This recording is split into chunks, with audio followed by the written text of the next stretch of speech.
Hello beautiful people of the world, welcome to my channel. My name is Shay and in today's video we are going to be talking about all things inducing labor. So this is going to be a TMI video. If you don't want to hear about all of those crazy personal things about inducing labor, then maybe click out now.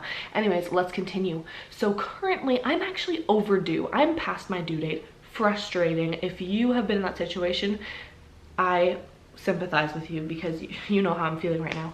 Absolutely frustrating. So I have tried since 37 weeks pregnant when I got the go-ahead from my medical doctor. So this is not medical advice. My doctor gave me personally the go-ahead, so definitely make sure you do that yourself first with your doctor.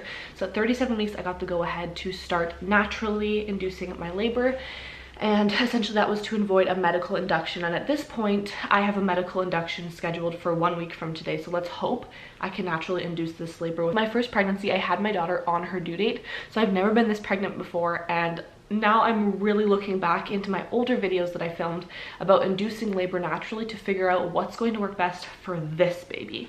So I will have those other videos linked down below that I was talking about if you're interested, but specifically for this video I'm going to be doing more of a vlog way. So first thing I tried was some walking. Part one, I've been going on so many walks, at least one a day. Just walked to the grocery store. It's about a 15-minute walk each way. You know, I mean business when I have my running shoes on. Walking like a duck. Anywho, this is my second walk today. Had to put in a stroller to make it easier for myself. But feeling a lot of cramping. Currently 37 weeks and 3 days, so we'll see. I had to do a lot of walking and I'm getting really crampy every time I walk, but nothing was actually happening. On that walk, I walked to the grocery store and I bought a pineapple. So next step is pineapple. Let's cut this bad boy up. The next day, I went and I cut up that pineapple and I ate as much as I could. And then I ate it for a couple days afterwards as well. Apparently the pineapple core is the part that's really good. The enzymes in it or something helps ripen the cervix or soften it, something like that. So good. I can't eat it all because I promised my toddler I'd save some for her, but I can start munching. Apparently the core is the part to eat. Now I have heard spicy foods can really help, but the heartburn that I've been experiencing is so bad and painful already. I didn't want to light my throat on fire, literally. Well, not literally, but it feels like it. So I kind of avoided the spicy foods, but I definitely added things like banana peppers and stuff like that to my sandwiches. I just didn't go crazy with like sriracha and all of this spicy stuff because my heartburn literally couldn't take it. So that was something I did try a little bit. I've been going on walks and doing lots of exercising every day. We've been doing house renovations, so I've been busy like doing all these crazy things, not sitting on my butt all day long. And I went to my 40-week pregnancy appointment on my due date, and my doctor said no progress has happened that she can see or like feel. Like obviously progress has happened just in general because my body's getting closer to having the baby, but I have not dilated, like nothing. So she told me a couple things specifically to do. One was walking, so something I've been doing this whole time, but clearly I need to do more of. The next, she said nipple stimulation, and there's a couple ways that I was told is the best way to do that, so I'll talk about that. And the third way was sex. And then we went to the hospital because we had to get monitored for the baby as well. Went to the hospital, the nurse was like, sex. Now that might not be an option for you. Maybe your partner is not wanting to do that, or maybe you are just so uncomfortable you don't want to do that. Girl, I hear you. I know what you're talking about, trust me. It kind of comes to like desperate times call for desperate measures, and if your partner is willing to and you are comfortable enough and willing to, maybe that's something you could try. Maybe that's not an option. So let's quickly talk about that. The reason that certain types of sex can induce labor is because of a couple ways. One, female orgasm definitely helps to induce labor because of the hormones that are released. The other way that sex can actually help induce labor, depending on who your partner is and the way that you have sex, semen can actually help ripen the cervix. If there is semen getting near your cervix, certain ways that you can have sex, then it can actually help ripen the cervix. So that is something else to consider.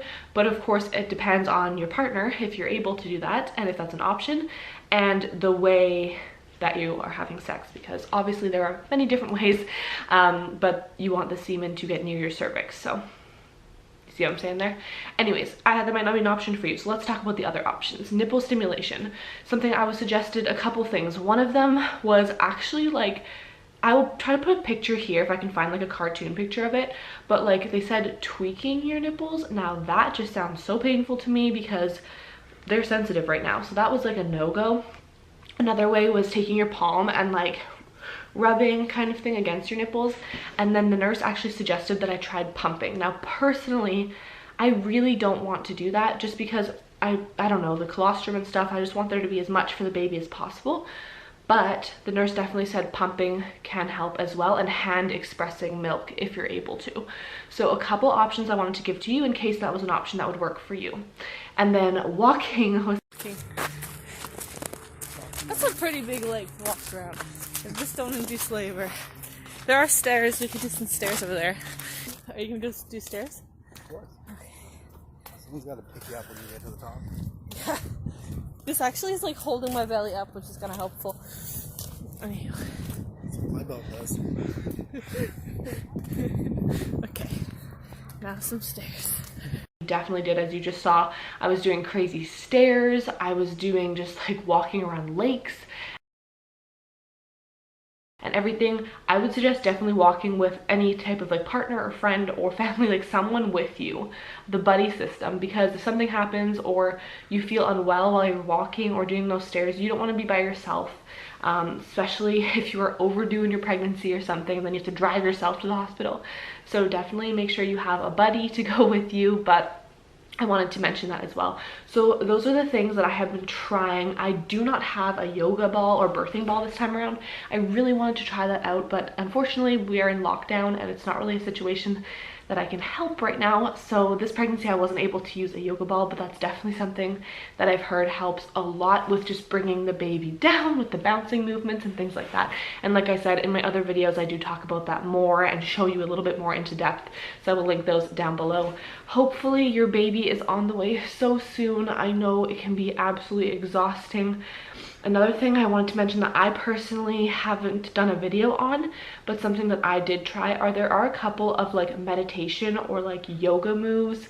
It's called like the Miles Circuit, I believe, and there's a couple other versions of it, and it's different movements that you can do and try to induce labor, and I've seen those on YouTube. I will also link that down below for you. It's not my video, but I have seen them, and I've seen all the comments on it saying I went into labor the next day and all this stuff. Now I tried it, it didn't necessarily work for me, but for all of the other women in the comments it really worked. So I'm going to leave that down below for you as well if you're interested. I wish you a happy and healthy and safe birth of your baby, and for you as well, and I will see you in the next video. Bye.